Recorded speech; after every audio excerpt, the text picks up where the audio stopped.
Lit up logo. All right. I see you, Bigatron Esports. Quick flex over there. Looks pretty, pretty. It looks good. It looks really good. It looks good. If they had a You better can camera, turn the whole light off, and it's like that's the only light you're playing with. It's pretty romantic as well. But back about the draft we go. Claude has been out, Atlas, Selena, and also Ling.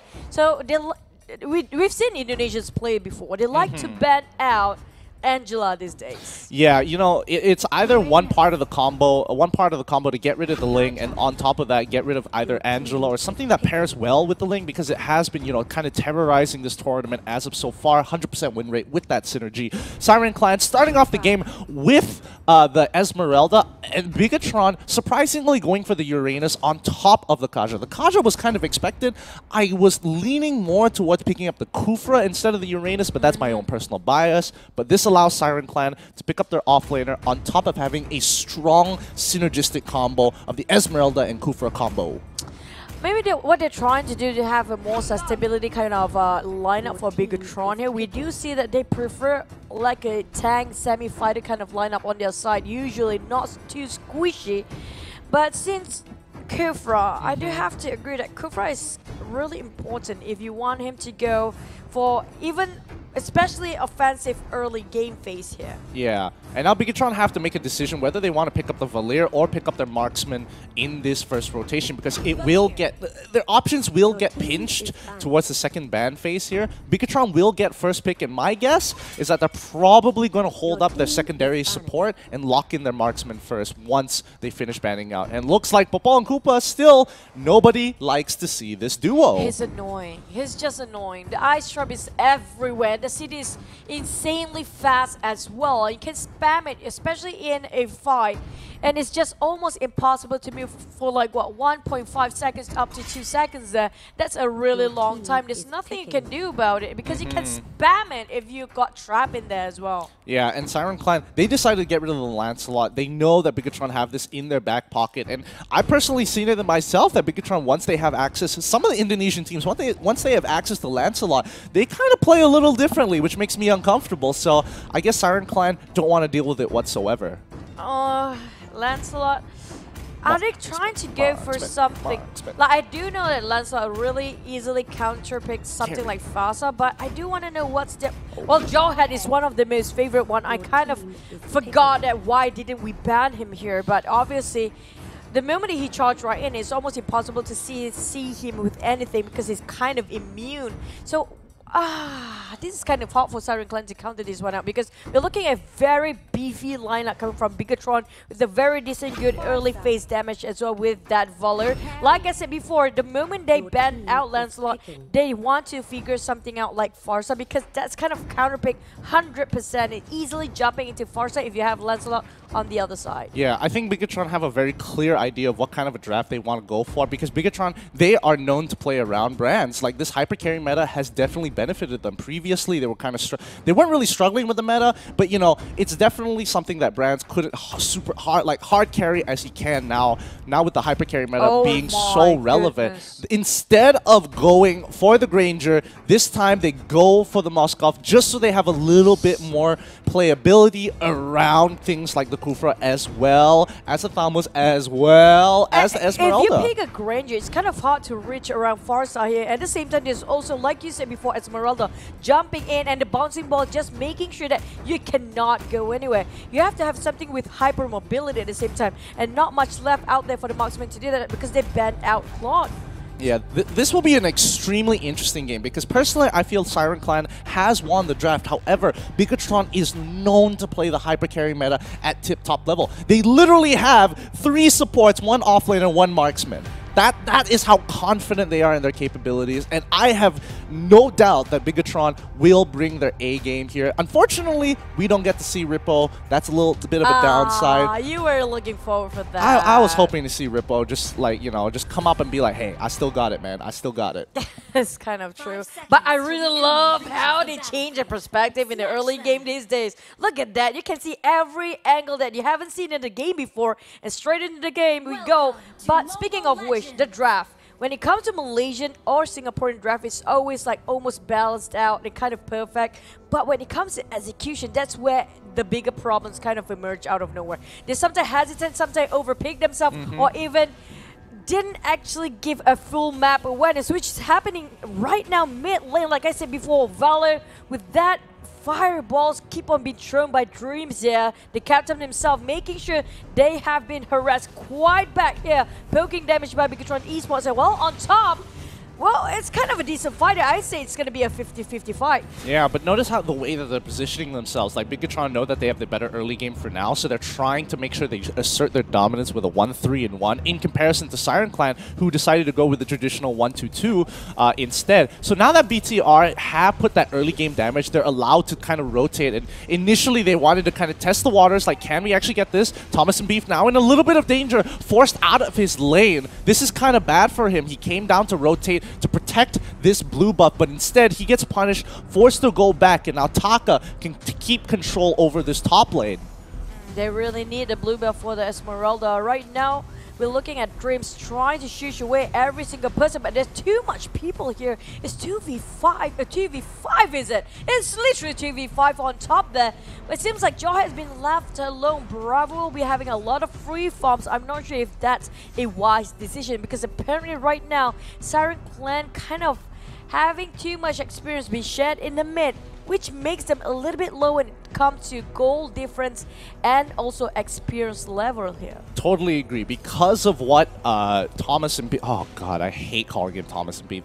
Basically what Lund did, if you don't know it yet, is that because of his because of the amount of damage he took, he gave up a lot of pressure topside, forcing Siren Clan to say, hey, we need this buff no matter what. They send all their members to make sure they secure that blue buff, giving bottom lane a little bit of leeway here, especially for Bravo, who's getting dove under turret here. He ejectors Esmeralda to the backline. However, Ace right on top of him. They have to pull away from this dive. It's not looking good as Ace flickers away, hopefully trying to make it on out. Fenrir to try and cover his back, but a good response from Bigatron after the initial dive. The ejector onto Ace once again to secure the kill. They're forcing Siren Clan back in, and now they've got 5 members to jump right onto Ambush, locked against the wall. Well played to Bigatron for a counter engagement onto Siren Clan. That was a very fast rotation coming out from Bigatron Esports. The moment they have one of the members being ambushed there, they didn't see that one coming at first, because you can see how Bravo tried to go back, but at the same time, that Kaja with a Divine Judgment right on top of that.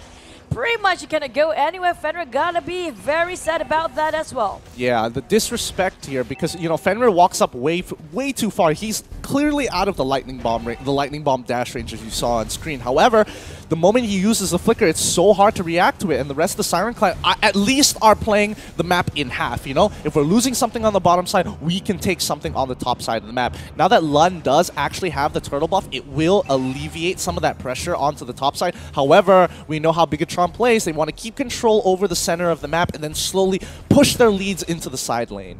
Yeah, trying to just rebalance the scale. Will it happen? Because the blue buff will be taken and stolen by the side of Bigatron. They are moving as a 5 now, and none of them are giving things freely for the side of Siren Clan as well. Try to fight it back, but it's kind of hard with a lot of damage base coming out from Volley in the early game. And Fenrir, even though he is a mage, but they are dependent on the Feather Airstrike to actually make it happen. A bit more space here needed by the side of Siren Clan, but Bigatron slowly but surely they are pushing 0-3 for now. Yeah. Even the goal is slowly moving and more advancing towards Bigatron side. I think at this point, Siren Clan need to change the tempo and play. They get Divine Judgment here again. That's unfortunate. But yeah, as I was saying, Siren Clan need to change the way they play as of right now, because they can't really Ambush can't really catch up to Brands if they keep going like this, because Ambush died once. Now he's 3 levels down to Brands, who's been continuously ramping up. So it's either they figure out a way to stop the amount of farm that Brands is getting,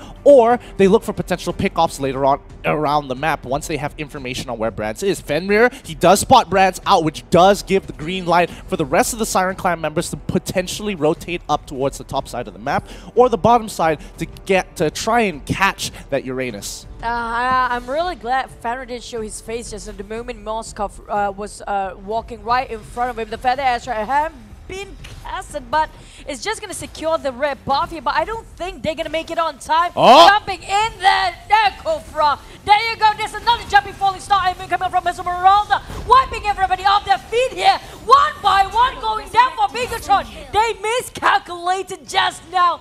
Nice recounter back by the side of Siren. At the same time, they're not losing too much because we're looking at Jawhead, which is Bravo pushing on top. That was close. Oh, that Searing Torrent from Dreams plays perfectly to catch both of the targets. But remember, Bigatron was ahead. They didn't have all their members there. It was a 3v5 situation. And unfortunately, even though they traded 2 for 2 in favor of Siren Clan because they're behind, they did lose pressure across the map. Mid lane got pushed in. Top side, they ended up losing their tier 2. So BTR, despite losing 2 members, potentially 3 members at the time, they are making money moves.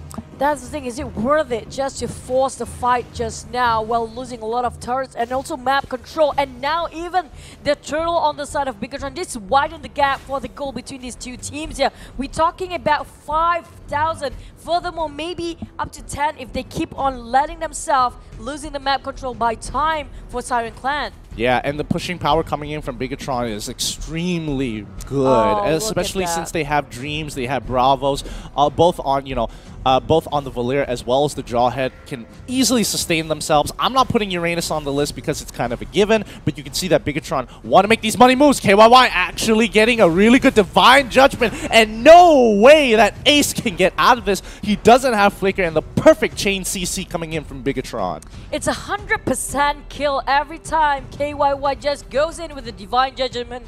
There's no way for them to run. And look at that, he's even having that CD cooling down reduction quite fast on that support emblem as well. So they are expected to have one more picked off anytime soon. We're talking about they're looking around the jungles on the bottom side right now. Caught up in between, KYY will be the victim this time. They tried to secure the buff. At the same time, Breast already overfed and overformed. Look at that damage coming out from Moskov. Coming in, trying to recounter this. They need to force a retreat first for Siren Clan. They didn't actually anticipate how much Brand's damage bursting out just now. Yeah, and here's the problem now. Now that Brands is getting to critical mass especially fast, he understands that, in Siren Clan's eyes, Oh Dear Bambi is going to be gunning out for him. And the same as Ace, because they're not looking for a front-to-front battle. They know they can't win that because Brands is so far ahead, so they have to take out the cores into the backline. They're not looking for a front-to-front. They're looking for a potential flank angle. They're potentially fighting in the jungle where they can jump over walls. Places where Bigatron have more blind spots than they should have. So as long as BTR keep it within the lane where it's very, linear, very front to front, they should win at least 80% of their engagements. And that's the thing, the longer they are buying more time for Siren Clan, it's good, it's a good news now, it's a good thing for Bigatron Esports. But if you were in Siren Clan, what would you be doing right now? Because even though they try to drag time for Ambers, for example, for him to actually farmed up, you have to, it's not Assassin on this side. We're talking about Moskov, one of the most strongest late game marksman hero out there. Already kind of, I think he has more than 2 core items by then. Yes. And Amber's kind of really way behind in terms of farm, in terms of damage. So we're talking about the emblem itself on Amber's. He got himself that jungle emblem. But at the same time, he is not being able to just step a foot outside of that base to go towards the jungle. It's not actually a productive emblem to start with him. And you can notice how Bigatron is just gatekeeping them from walking outside of their base. They're making sure they have all, at all times they have tabs on where Siren Clan members are because they don't want to get caught off in a flank angle. And this is where it gets a bit dangerous for BTR. Yes, they get the initial catch onto Esmeralda, and now this is the green light that they are looking for to break open the base of Siren Clan because their main damage dealer is now gone, and Ambus isn't anywhere close to hitting critical mass. You can see AC's looking for a potential pick. Notices that the rest of his team have to clear out the lanes. It's a 4v5 situation, so it's only natural. I don't know where it went wrong for Siren Clan. They pretty much have a good counter move just now, but when it comes to having the objective done for pushing the lanes, they're not doing a well done job here. We're talking about all the lanes losing towers fast, and the moment they realize they lose too much towers, it's a bit too late here. They try to push it, but it's almost impossible. The Feather Airstrike is just for defensive for now. Nothing offensive coming up from Siren Clan just yet. Yeah, and honestly, the direction of this game was already dictated by Bigetron at level 1. They used their level 1 power to kind of push Siren back, abuse them just enough to really take control of the rest of the map, and that's what Bigetron did absolutely correct. And Siren Clan, despite that, all they had to do was kind of sustain throughout level 1, level 2, and then look for potential picks when they had level 2. Look at the current state of being, and the drafting on the side of Siren Clan should have been super aggressive in the early game.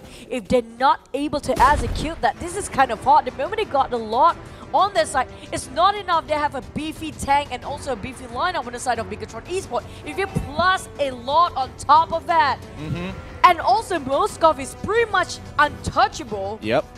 And the Siren Torn just push everybody back the moment they jump in. How can they approach towards Brands here? Well, that's exactly what Siren Clan is looking to figure out as well, because he's got a lot of protection here, and you have to understand that when it comes to marksmen, Jawhead is a complete beast at taking out marksmen, because he not only isolates targets, but also has a combo that allows him to stun marksmen almost instantaneously with the Unstoppable Force. And there's no real counterplay to that, as KYY is yanking back everybody. Bullshit Bappy, he finds what he was looking for. He got to the back line. He takes out Brands, and now he still has 3 more people to take out. Fenrir unable to do anything to back him up. Dear Bambi able to secure 2 kills, but however, it ain't enough. And Bravo, knowing his limits, having the high and dry, sees an isolated target, and he tells himself, I can one-shot him, and that's exactly what he does as BTR takes game 1. GG, well played. Bravo knows what he's doing. They shut them down for the marksman just now.